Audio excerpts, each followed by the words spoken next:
ಓಂ ಸಾಯಿರಾಮ್. ನನ್ನ ಮುದ್ದಿನ ಮಗುವೆ, ನೀನು ಬೇಡಿಕೊಂಡಿರುವುದು ನಿನಗೆ ಸಿಗುತ್ತದೆ.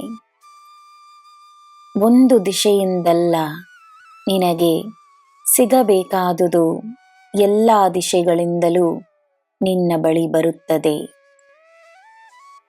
ನಿನ್ನ ಪುಣ್ಯವಾಗಲಿ, ನಿನ್ನ ಸಂಪಾದನೆಯಾಗಲಿ, ನಿನ್ನ ಪ್ರತಿಭೆಗಳನ್ನಾಗಲಿ ಯಾರೂ ನಿನ್ನಿಂದ ದೂರ ಮಾಡಲು ಸಾಧ್ಯವೇ ಇಲ್ಲ.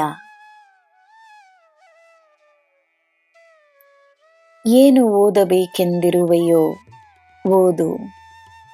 ನಿನಗೆ ಸದಾ ನನ್ನ ಆಶೀರ್ವಾದವಿದೆ.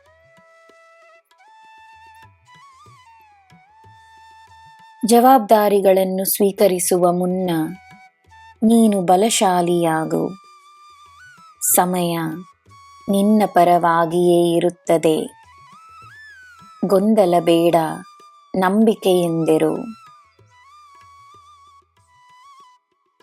ಸಹಾಯ ಮಾಡುವ ನಿನ್ನ ಮನಸ್ಸು, ನೀಡುವ ನಿನ್ನ ಕೈ ಯಾರ ಜೀವನದಲ್ಲಿ ಯಾವ ಚಮತ್ಕಾರವನ್ನು ತರುತ್ತಿದೆ ಎಂದು ನಿನಗೆ ತಿಳಿಯದಿರಬಹುದು. ಒಳ್ಳೆಯ ಕಾರ್ಯಗಳನ್ನು ಮಾಡಿಕೊಂಡು ಬಾ.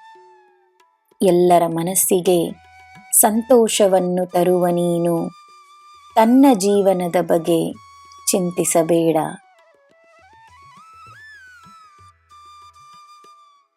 ಕೋಪವನ್ನು ನೀನು ನಿನ್ನ ನಿಯಂತ್ರಣಕ್ಕೆ ತಂದುಕೊಂಡಿರುವುದನ್ನು ನೋಡಿ ನನಗೆ ಸಂತೋಷವಾಯಿತು. ನಿನ್ನ ಮನಸ್ಸೀಗ ಶಾಂತವಾಗಿರುವುದೇ ನಿನ್ನ ಆದ್ಯತೆಯಾಗಿರಲಿ. ಕೋಪದಿಂದ ಯಾರಿಗೂ ಪ್ರಯೋಜನವಿಲ್ಲ.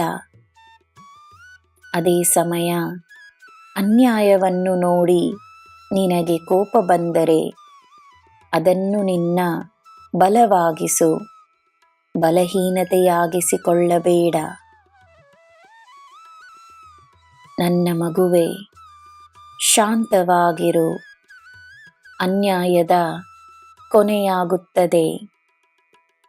ನ್ಯಾಯಕ್ಕೆ ಮಾತ್ರವೇ ವಿಜಯವಿರುತ್ತದೆ. ನಾನು ನಿನ್ನ ಸ್ಥಾನವನ್ನು ಬಲವಾಗಿಸುತ್ತೇನೆ. ನಾನಿದ್ದೇನೆ. ನಿನಗೆ ಎಲ್ಲ ಶುಭವೇ. ಜೈ ಸಾಯಿರಾಮ್.